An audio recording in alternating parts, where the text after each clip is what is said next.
मराठी आली पाहिजे, मात्र भाषेच्या नावे हिंसा होत असेल तर त्यावर कारवाई करणार, मुख्यमंत्री फडणवीसांचा दोन्ही ठाकरे बंधूंना इशारा। मराठी भाषेसंदर्भात आम्ही हिंसाचार करणारच, काय करायचं ते करा, मराठी भाषेसाठी वेळ पडल्यास आक्रमक होणार, संजय राऊतांकडून स्पष्ट।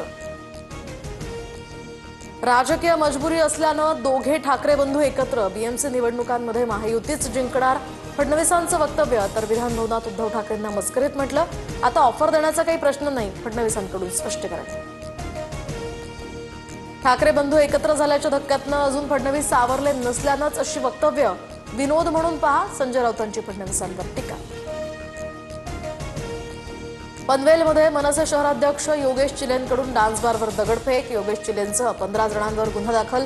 रायगडमध्ये सर्वात जास्त डान्स बार असल्याचं राज ठाकरेंनी केलं होतं विधान।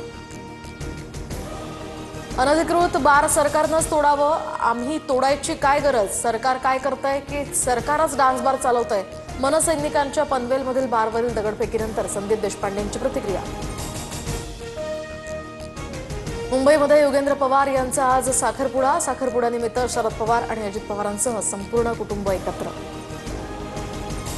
सनातनी दहशतवाद मान्य करावाच लागेल, सनातनी दहशतवादाचे अस्तित्व प्राचीन काळापासून, भगवान बुद्धाला छळणारे, संत तुकारामांचा छळ करून त्यांच्या गाथा बुडवणारे सनातनी हे दहशतवादीच होते, आव्हाडांचं वक्तव्य। हिंदू दहशतवाद किंवा सनातनी दहशतवाद ही भाषा म्हणजे हिंदू धर्माचा अपमान, मृता या ठिकाणी मतांसाठी महाराष्ट्राचं वाटोळं करू नका, नितेश राणेंचाही आव्हाडांना इशारा। भर कार्यक्रमात राज्यमंत्री मेघना बोर्डीकरांची ग्रामसेवकाला कांचिलात मारण्याची धमकी, रोहित पवारांकडून हा व्हिडिओ ट्विट, तर लाडक्या बहिणींच्या हक्कासाठी राग व्यक्त, बोर्डीकरांचं स्पष्टीकरण।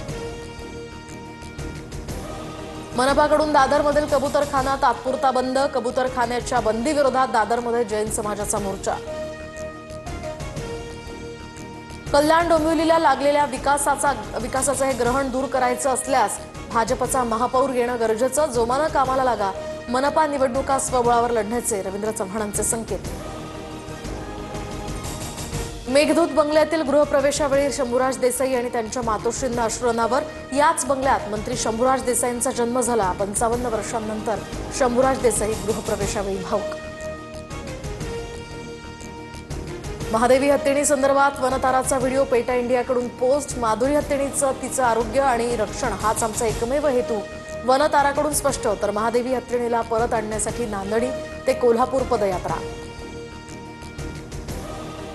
केंद्रीय मंत्री नितीन गडकरींच्या घराला बॉम्ब न उडवण्याची धमकी, पोलिसांकडून धमकीचा कॉल करणाऱ्याला अटक, नागपूरच्या प्रतापनगर पोलिसात गुन्हा दाखल।